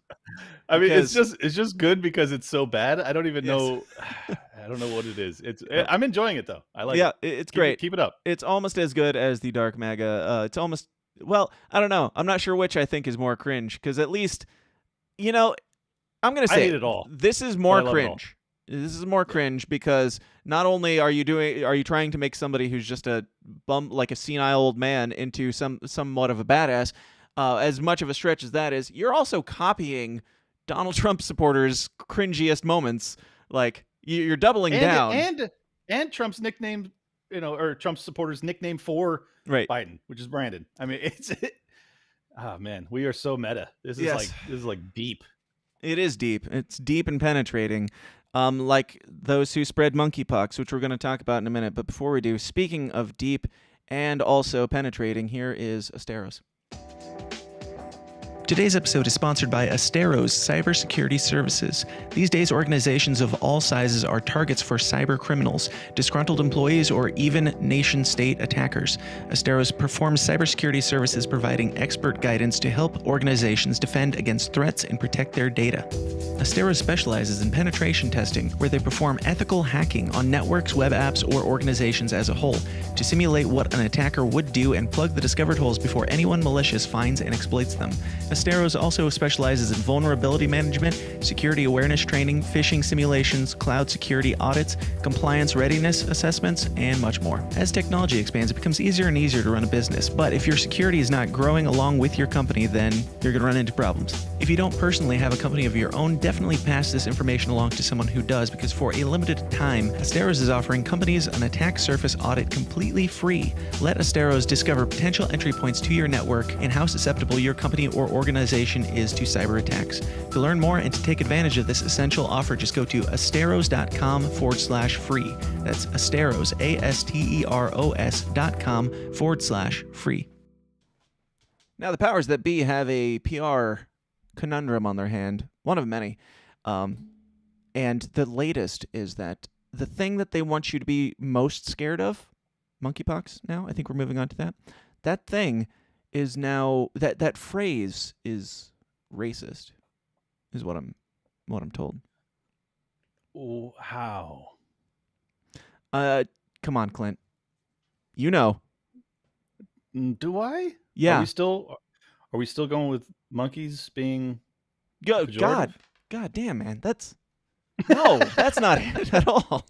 What's wrong with you? Why would you assume? No, that is exactly what it is. It is okay. It's hilarious because the people that are like, if you see a monkey out in the wild and you think that's racist, then you're the racist. Like if any time a monkey is referred to and you say, well, some people could compare monkeys to black people, then you are the racist because nobody else was thinking that. If you see a gorilla and your first thought is Michelle Obama, that's on you. And Big Mike. Now,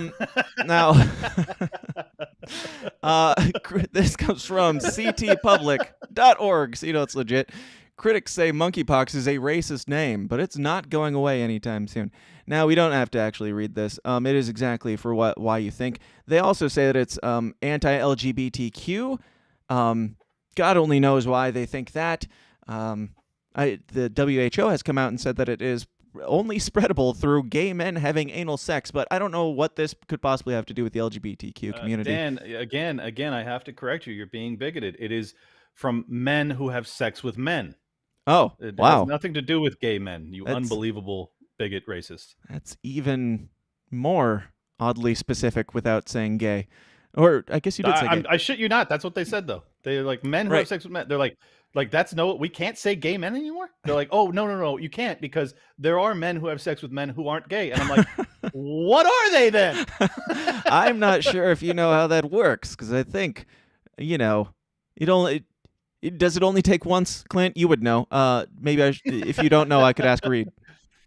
I mean, I guess that's fair. If you explore in college with Reed Coverdale, maybe you're not gay, but that's just because he's so alluring. Right. Other than like, if you don't know Reed Coverdale and you have sex with a man, you are gay. That makes sense. That's fair to say. Yeah.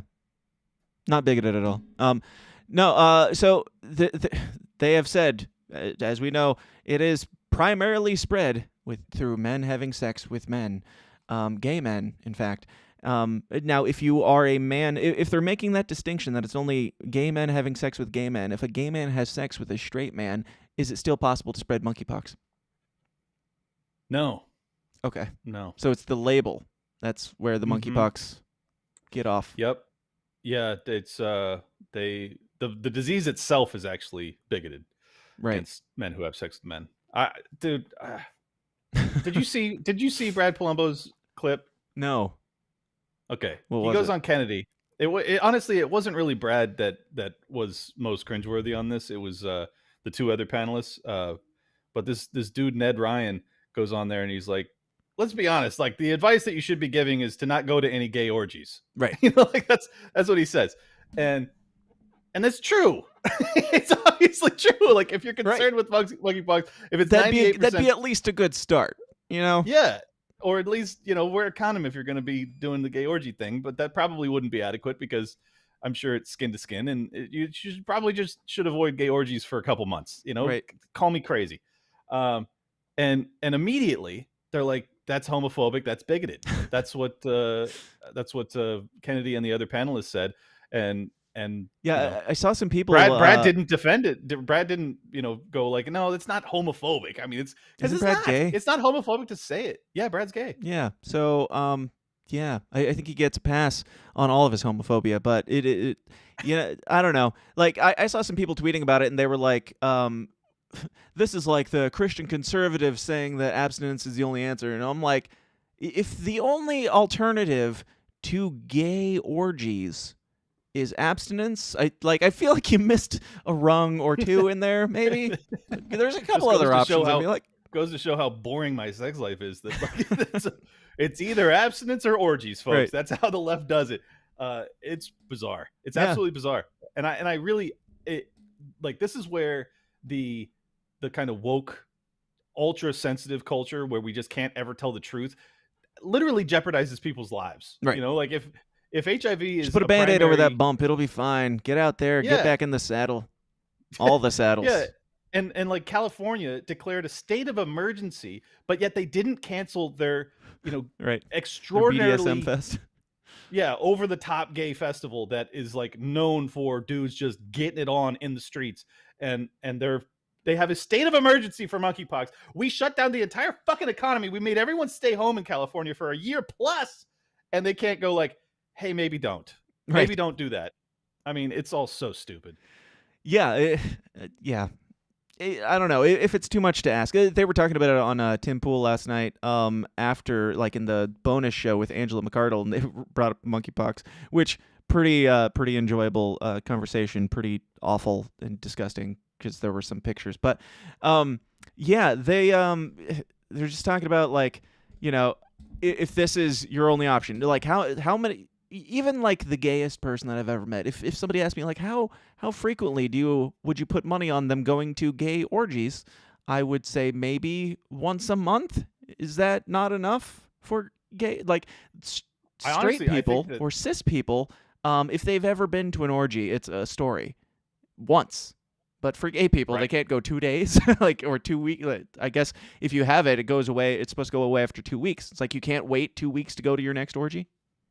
I've literally I mean, I probably could have attended more, but I've only been to one when I was like 20, and it was at my apartment, and it was just this spur of the moment thing. And it wasn't like really an orgy. It was like just everybody having sex. Anyways, very rare occurrence in my lifetime. Sure. And the fact that not just a Wednesday. You have like a pandemic of this for gay men or men who have sex with men, obviously, because I'm not a bigot. And you can't just go like, no orgies for a couple months. You know, like, I've been around almost 40 years. It's only happened to me once. These motherfuckers have it happen every day, every weekend. Like, it's incredible. Like, God, the gay community is really. So you're calling for more lockdowns? Is that what you're saying, Clint? No. I'm just saying, like, it's awesome. It's awesome that the gay community just gets it in like that. Incredible. These dudes are just destroying one another. I'm jealous. So Tucker Carlson came out and was talking about alternatives. That'd be awesome if Tucker Carlson came out as gay. That'd be incredible. Give it a while. Really caught off guard by that one. No, he was talking about how offensive the term monkeypox is, and he came up with a new one. Here's what he came up with. Name ever for a disease. Can't come tonight. I got the monkey. But they are changing the name because racism or something. Well, for once, we don't know who they are. We're not going to allow it. We're going to change the name this time. We're going to do it with the public's help because democracy is real. So we had a vote. There was no ballot harvesting. You can trust our counting. And the new name for monkeypox is now officially, and we're declaring it, Schlong COVID. That won our audience election with about 40% of the vote. So let Rochelle Walensky at the CDC know. Her number is 1-800 232-4636. Wait for the prompt on monkeypox and make your voice heard because it's still a democracy. So people instantly started freaking out about how homophobic that was, because people with schlongs, it's like you can't even say it's people with penises. That's homophobic.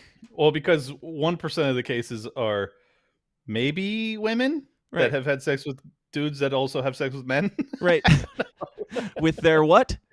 Their schlongs? Their maybe? schlongs. Yeah, I don't know. It's juvenile, but I found it hilarious, and I posted. Great. As soon as I saw it trending, I posted, I don't give a fuck why schlong COVID is trending. I just know that it's trending, and I'm here for it. And somebody's like, oh, Tucker Carlson. I was like, I don't care. Don't care why. Don't need the story. Just schlong COVID. That's all I needed to know. Shout out to whoever came up with that, because like there's obviously thousands, millions of trolls on the internet that are brainstorming, and like normally the best they can come up with is like, you're like, ha, you know, you just kind of like giggle at it.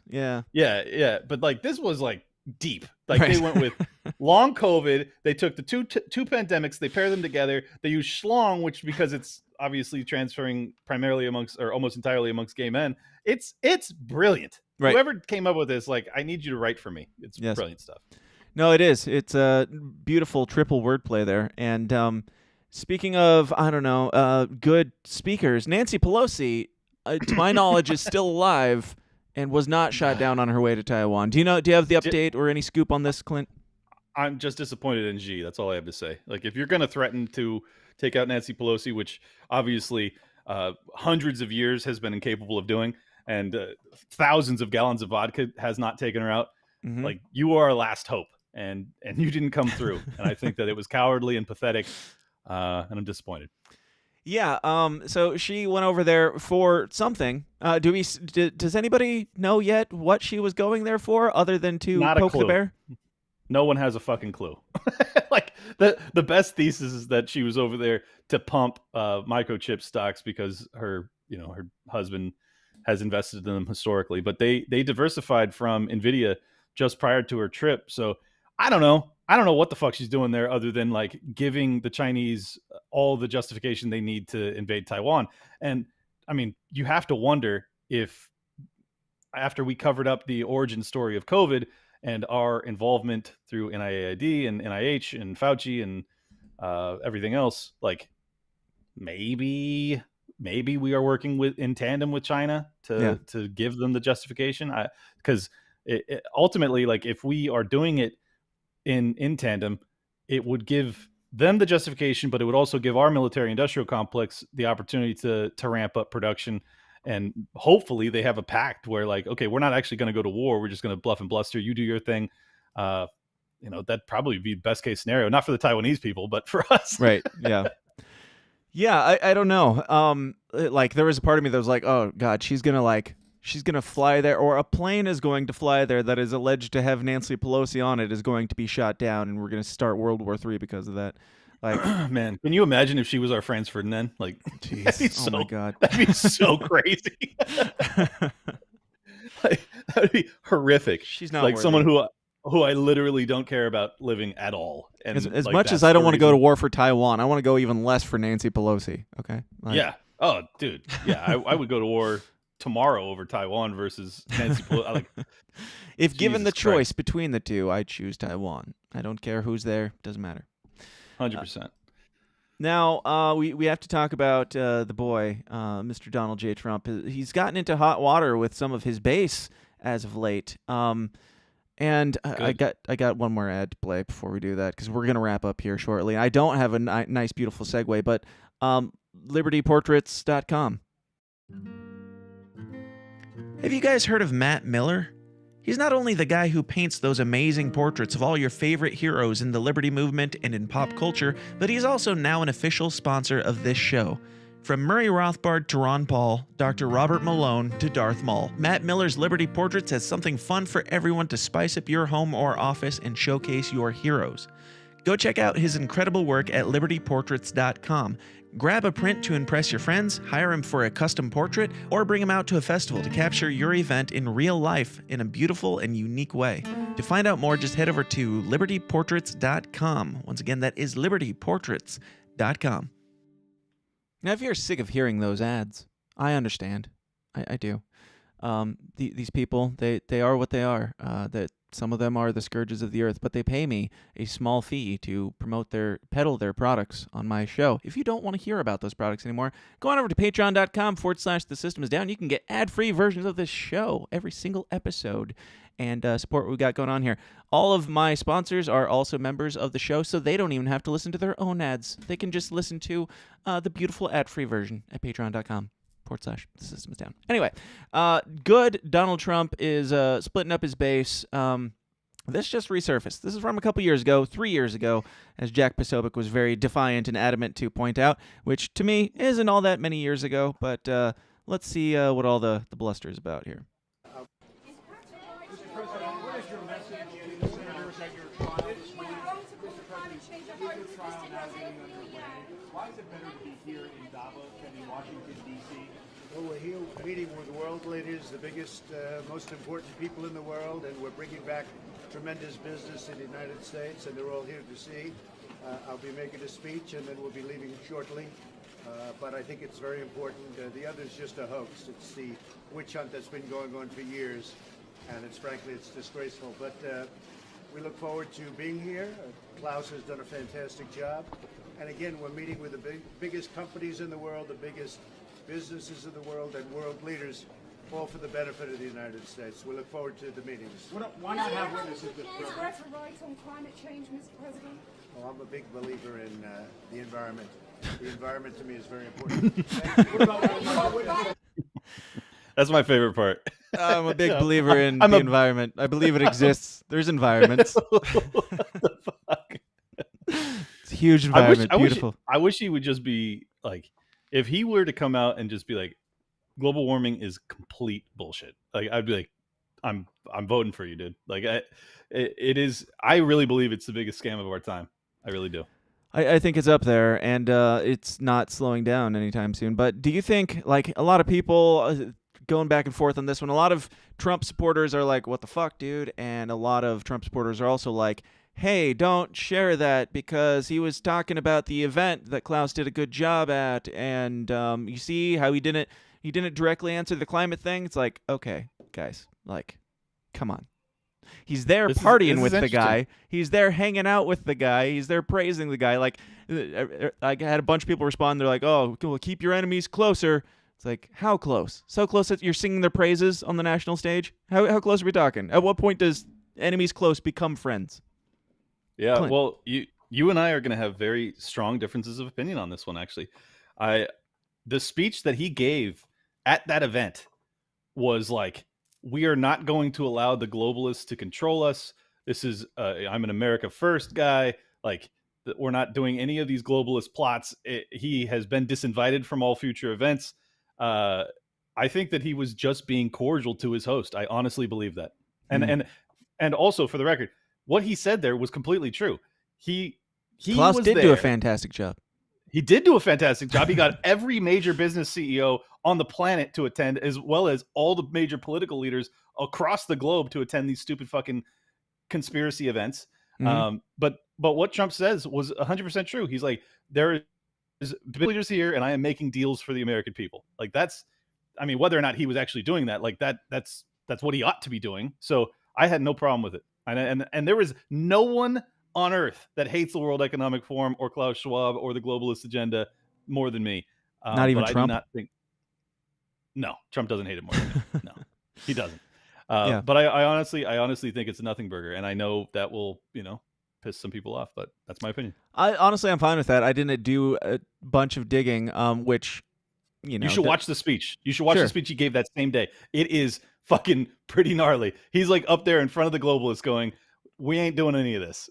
And this was prior to that? I think it was the same day. Okay. Yeah, I'm fine with it. I'm fine with being proven wrong, especially when I haven't done much digging. And it's not a good look for me to say I didn't do much digging, because I did. Somebody made a statement about that, and I don't like Twitter's just whatever. My response was like, they're yeah. they're like, hey, watch the speech, and you're like, no, I'm good with this. Exactly what This happened. is good. No, actually, it's worse. They said you should watch the speech, and I said links, and they posted the links, and I still didn't watch it because that's the level of professionalism that I bring to the journalistic world here on The System Is Down. You're like, no, this confirms my preconceived notions about Trump. I'm going to stick with this. Thank you very much. Absolutely. No, I mean, there is a part of me that's like, even if he was like blasting it or whatever, that doesn't make me think less that he like. There's a part of me that has like controlled opposition. Right. Sure. I have two Trumps in my brain. The part that's like, oh yeah, I like when he bashes on these people. Like when Ricky Gervais comes out and blasts people for being like friends with Jeffrey Epstein. I don't necessarily think that Ricky Gervais isn't a part of the elitist establishment as well, and he was just playing a role.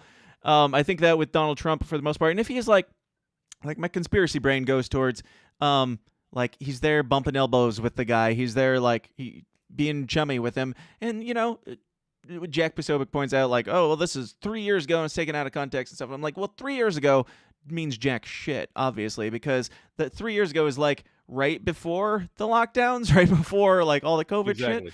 Like that, the fact that it was 3 years ago leads me more to believing that, you know, there was something more shady going on here. Yeah, it's definitely possible. And I'm not at all saying that Donald Trump is not part of their cabal. Like he very well could be. Did you do that, or is that a? I did not do that. I did not do that. Okay. I don't know who it is. So it's my honest opinion. Go watch the fucking speech if you don't believe me. Like I'm telling you, he is up there and he's saying everything that you're not supposed to say to the globalist people that are all sitting in that room. And even Klaus was asked afterwards, and he's like, I don't think I would invite him back. So, you know. I think that's a pretty good defense of Trump in that particular moment. That doesn't mean that he's actually the opposition leader or anything like that, because I think that's pretty far-fetched too. If this is all true, Clint, if you as the MAGA guy are telling me that that Donald Trump is still the president of the United States and going to be reappointed into the White House any day now, I will take you at your word until I have some time to do more digging. The latest Q drop has confirmed it, so I'm pretty sure that's true. Yep, pretty sure. I mean, what do you think about the Q people that are still on, like, when you see stuff like, not just stuff like this, but, you know, he does have ties to Epstein. I think they're straight spazzing, honestly. Yeah, like... Spazzing on that ass, even. As much as I think you probably are correct that this is a nothing burger, the Q people, their immediate inclination to spin this into, well, keep his enemies closer, like I would be willing to bet that they didn't watch the full thing too. Like they didn't watch it to actually form their opinion. They're just like, well, my guy did a thing, and obviously, you know, there's justification for it. Like I don't think that's any more mentally healthy than the left. Anyone that's blindly you know, trusting or defending Trump is making a huge mistake. Like I did this research because I wanted to know, you know, if he went up there and he gave a speech that was like in alignment with the globalist agenda. Right. The fact that he went up there and he went completely counter to it, I was like, okay, that's what I would have expected from Donald Trump, you know, rhetorically. Whether or not in reality he actually stands in opposition to them, I think is highly dubious claim. But you're totally right. I mean, obviously there's blind Trump supporters and there's blind Trump haters. I try and be as, you know, in the middle as possible and realistic. Yeah. Hopium. Jesus commenters. These commenters aren't having it. They're even people more ruthless than I am. Go watch the fucking speech, people. He goes up there I and mean, says, fuck globalism. I don't doubt that you're correct. I mean, I've seen the good people on both sides speech, the extended director's cut that goes on for 5 more seconds and debunks their entire claim about it. Which by the way, who's the dude that wears the leather jacket that works for Reason? Nick Gillespie? Yeah. Gillespie did a 2-hour sit down with Penn Jillette last night, or maybe it came out a couple days ago. I watched it last night for Reason, and in that, I mean, he's questioning Penn Jillette's, you know, libertarian bona fides, you know, post COVID, because he's obviously become a total pussy. But in that, voted for Newsom. Gillespie says that, and Hillary, by the way, fucking insane. But Gillespie says, you know, yeah, you're right about because Penn's explanation was like just the overt racism from Trump was what really pushed me away from libertarianism. Like what? But Gillespie says you're right. You know, the Charlottesville speech. You know, no. He goes with the sending their drug dealers and their rapists about the Mexican thing. And it's like that. If you listen to that fucking speech, I don't know how you hear that. He's saying they're not sending their best. They are sending their. Some of them are, like it's obvious that he's saying they're sending some bad people. That's what he's implying. He's not saying Mexicans are this. And I don't know how you hear it any other way, but it's fucking mind blowing to me that like there's this Trump derangement shit persists. Like it really does persist and on both sides where people are like, either he's, all good or all bad. It's just, it drives me crazy.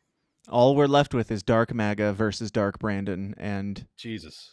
I mean, it's a dark time we live in. If those are your options. I swear, like I'm not even religious, but if this isn't purgatory, I don't know what it is. It does keep repeating itself, it seems like. Now, speaking of purgatory, we're going to wrap up with... I saw this article that is from Metro Lifestyle at Metro UK _life, and I'm not going to open it because I think you have to pay for it, and I'm not going to do that because fuck them. And all these journalists... All we need is a headline. They give their entire story in the headline or the thread anyway, so this one is, could quiet quitting your job be the answer to burnout? Here's what you need to know. Quiet quitting your job. You may be wondering, what is quiet quitting? Well, the TLDR version is it's just doing your job and being fucking lazy about it. not really trying. They say you're not outright quitting your job, but you're quitting the idea of going above and beyond. You're still performing your duties, but you're no longer subscribing to the hustle culture mentality that work has to be your life. This is quiet quitting. No, it's literally not. You're still doing your job. No, this is quiet continuing, actually. This is shutting the fuck up and doing your job. I mean, you might be doing a shitty job of it, but I don't know. I mean, if you like, it's such horrendous advice. If you hate what you're doing, stop doing it. Go find something that you're passionate about. Like, it's such obvious advice. Quit your job if you want to kill yourself that much. Yes, but quiet quitting is just like I am resigning to a very empty life. Like that. It's such a tragic commentary on like the average person's lifestyle these days. It really breaks my heart, honestly. Like, as funny as it is, it's sad, man. Like, overall, it's just really sad. Like, if you really hate what you're doing that much that you're like, I'm no longer going to go above and beyond so I can excel in my, the thing that I dedicate 40 hours of my life, the majority of my waking hours of my existence, Monday through Friday to, I'm going to do it as the bare minimum. Right. Like, what kind of a fucking... Not only that, but I'm going to do that in hopes that my life will improve. Like, you're going to stay in your shitty job, do it less good, and expect things to get better for you. I'm surprised that there wasn't an addendum to that says, like, a bottle of wine per night can make your life less miserable. Have you considered heroin? Yeah, if you take like 4 or 5 Advil before you go into work, you can get a slight buzz before you go. It's like, what are we doing? Just quit the fucking job. Right. Yeah. Honestly, like, I bring this up because, like, with all this stuff, like, we've been talking about how up is down and down is up, and like they insist that you believe the inversion. They need you to be confused. Like, it's just this nonstop purgatory, as you said, of just like repeated news cycles, very rapid paced news cycles, keeping you like distracted and uninformed with all their propaganda and everything. It's dumbing people down to the point where if you're doing your job and doing it well and not 100% happy, they want you to be the guy who just sits at his desk and does what he's told, and is not does not excel at anything, is not exemplary in any part of his life. Just for your own mental health, chop off your penis, maybe, if that helps you. Maybe you should, if you're depressed, quietly quit your job. Maybe be worse. Maybe be worse at these things. Yes. Like, I am dead serious. This is the worst possible advice you can give somebody. Like, if someone's like, dude, I really hate my job, like, your first thing you should say is there anything you could change at your job that would like make you feel better about it? Second thing you should say is there anything you're passionate about that you could do in an entrepreneurial realm that you can side hustle to try and make your primary, outlet for creativity as well as income? Like, that ought to be the given advice, but no. These people don't have families to support, obviously, if they're that worthless. So if they, feel like they can't do their job, it doesn't matter. Like, they could quit and start a side hustle. They could get an Etsy shop or something. I don't know. Like, I'm all about, like, side hustles and, making money however you can. That's what I do for a living. But yeah, like this is encouraging people just to be in the box and keep working for the machine, and the machine will keep functioning. Like, I don't think it's unintentional. I think this is like what, in many corporate structures, this is what your boss wants. They want you to do your job, but do the bare minimum so that you don't threaten their position. Right. Like, so like this could have been written by a CEO that's like right. under fire from the board. He's like, I don't need any of my people actually, excelling. I don't need anybody doing a better job than I'm doing here. It's terrible advice. And it's also catastrophic for the economy. If you're going to have people that are committing the vast majority of their waking hours to a task that they are not passionate about, you don't get ingenuity, you don't get advancement, you don't get high productivity, you don't get increase in revenue, GDP, like all the way around. It's just the death. It's the death knell of our civilization. That like this is where we're at, and it's an incredible commentary on the depressive nature of like modern man's existence. It really breaks my heart. So I consider suicide at some point. Is all I'm saying. I mean, libertarian, like no option is like off the table, obviously. I mean, honestly, it's like I'm obviously being tongue in cheek, but it's if your life is that miserable, you have to change it. You have to change You're it. gonna say, You can't. I mean, honestly, let me break it down for you. If your life is that miserable, kill yourself. The end. I mean, one or the other, brother. Like, you got to change it or you got to end it. Like, do not continue with this. Wrapping up with an impassioned sales pitch for suicide. That's a great way to go out. I mean, after these stories, I'm feeling slightly suicidal, so I get it. But there's a better tomorrow. Yeah, it's better tomorrow, one way or another. Yeah. So on that note, like, do you have any like with everything that we've gone over, all these ups and downs and highs and lows and mostly lows and lowers and like 6 feet deeps, like our president currently is. What do you see as the solution? Are you more white pilled than black pilled? Do you think like how many years do we have before this whole thing falls apart or gets better? Oh, we don't have a lot of time.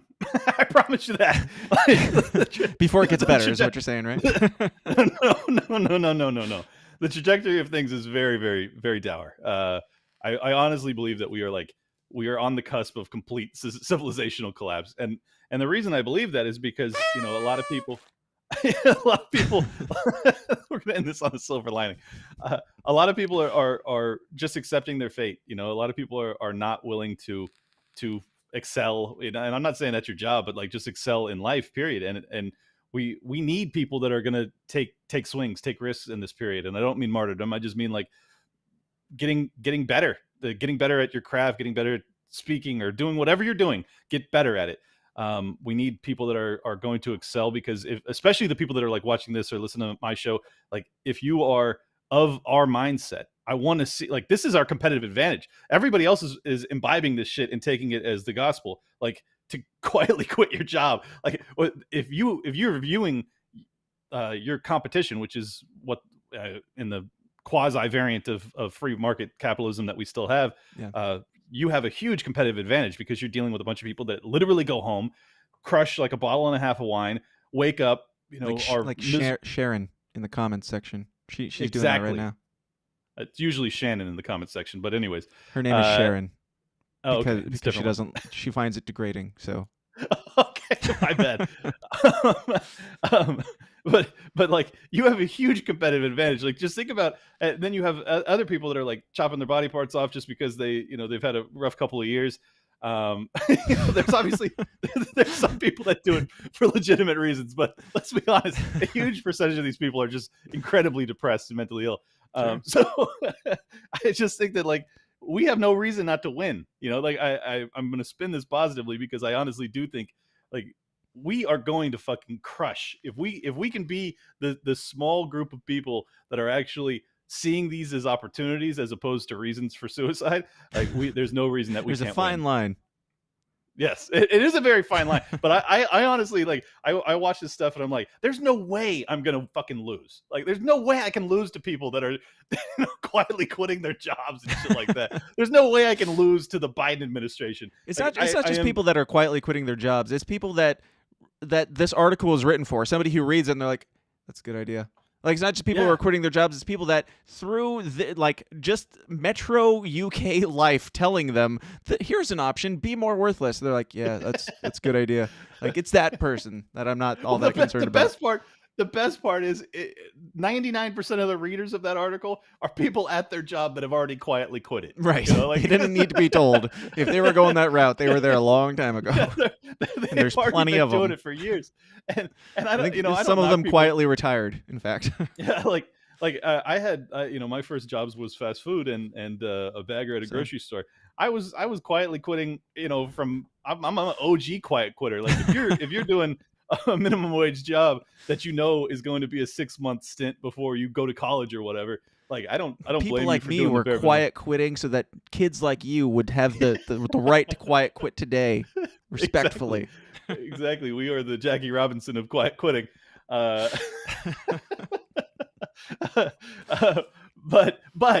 once you're actually in your career path, for the love of God, if you feel like this is good advice, you need to reassess everything about your life. It's the same advice I would give to someone who's in a loveless relationship. Like, don't be in that.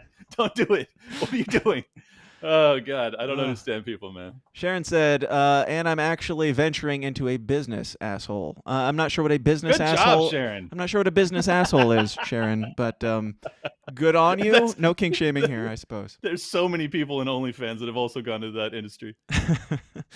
Yeah, while Sharon starts up her own business, she's quietly quitting her parenting roles. So whatever, it's a give and take. Priorities, though. I want to know what Sharon does for a living, because she is on every stream I'm on. God bless her. I really appreciate that you're following me around. Like, it's amazing. But what are you doing for a living? She's a professional day drinker, I believe. But she's professional. She's an asshole. What did she call it? Asshole what? I lost it. A career asshole? Side hustle asshole? Business asshole. She's venturing into a business asshole. Her words, not mine. But no, if you read it again, it's business asshole. It's French. Or maybe something to do with Beyonce. I don't know. Clint, tell people where they can find you, and tell them anything that you've got going on, anything you feel like promoting, and then let's go party. Yeah. At Liberty Live Pod on Twitter. I just broke 48,000 en route to 50. God bless you guys for following along. Liberty Lockdown is the show, and this month is Sharon said she hates you. Oh, that sucks. I like Sharon. Anyways, love you. This month is going to be the greatest month in the history of the show. Josie the Redheaded Libertarian, Alex Stein, Dave Smith, Anomaly. I just had on Styx of YouTube fame. Incredible lineup. I'm still hoping that Adam Curry and Eric July will schedule. I got a couple others: Donnie the Don, Adam Krigler. It's going to be fucking wild. So get on board. Awesome, dude. Yeah, when you get Alex Stein on, ask him why he's been snubbing me in the DMs there, because I do still have the video skills. I actually went into his DMs, and then I posted a couple things, and then I eventually got to the point where I was threatening him and sending him videos of Dave Smith and saying that some things might happen. You're like, I will fucking do a campaign dragging your ass to get you on the show. I have done it before. I'll do it again. Honestly, I think Alex is just incredibly overwhelmed. If I didn't have his personal phone number, I don't think I'd have a chance of getting him on either. He's just like, fuck, I can't. I can't. It's all good. But all the explanations, all the excuses in the world won't stop me from doing what I have to do. So it is what it is. Honestly, I hope he holds out for a couple months, because I love it when you do these campaigns against people. I mean, once I get Alex some free Stein time, is a coward. It's going down. What are you going to call him? What's going to be the meme? I don't know. No spoilers. All right. I can't wait. Yep. Clint, thanks so much for being here, man. You can hang on the line and stick around, and we'll jump over into the after party for as long as you feel like doing. But thanks for being here. I'm glad to finally get you on to roast some news, because I know you got your finger on the pulse of some of the stuff that's going on in the world too. So it's nice to get another crazy conspiracy racist asshole on here to confirm all of my views. Yes, Donald Trump 2024. Thank you. Joe Biden 2024. That's the new thing that the racists are doing. Anyway, guys, thank you for being here. Thank you for watching the show. And yeah, if you want more of this, I don't know why you would, but if you do, or if you just want to support the show, it only takes $1 to watch the live stream of the after party, or $5 if you want all of the backlog of content and everything else. Come, keep the party going. Let's hang out. We're going to be talking about NASA, why NASA is still fake and gay. We're going to be talking about pregnant brothers, space wanking, and much, much more. Come join us over there at patreon.com/thesystemsdown. And yeah, send me things. I haven't said this in a long time, but P.O. Box 84, Aledo, Illinois, as in 1984. P.O. Box 84, Aledo, Illinois, 61231. Send me whatever you want. Anthrax, what have you. Just make sure there's a return address on it if it's certain things. Yeah, send me gifts and packages, and I will open them on the show for the hell of it. Or you can hit me up at TSIDpod on Twitter, which is where I'm most active, or thesystemsdown.tv. You can get all the links and everything else. I will be back here on Monday with Clay Clark is coming back on, the big Trump guy, promoting his tour. But I told him, they reached out to me and said, we want him to come back on. And I said, I will only have him back on if he does a full hour this time. We're not doing that 20-minute shit promo deal. No, come on for an hour. Let's talk about some Trump stuff. I'm going to give some pushback. We're going to talk. But yeah, be here Monday at 5 o'clock Corn time, and come join us in the after party. Until next time, guys, question everything, stay uncomfortable, and we'll talk to you then. Peace out. Bye. Welcome to the system, everyone's a victim. Doesn't matter if you're black or white, it hates you all. Here inside the system, violence is a symptom. Fighting for what's right, but somehow everyone is wrong. Sure to like and subscribe on your way out and help change the world one uncomfortable conversation at a time. And if you like what you hear and you want to hear more, go join the Downers Club at patreon.com/thesystemsdown for bonus episodes of the show every single week. Until next time, please continue to question everything, stay uncomfortable, and I'll talk to you then. Thanks.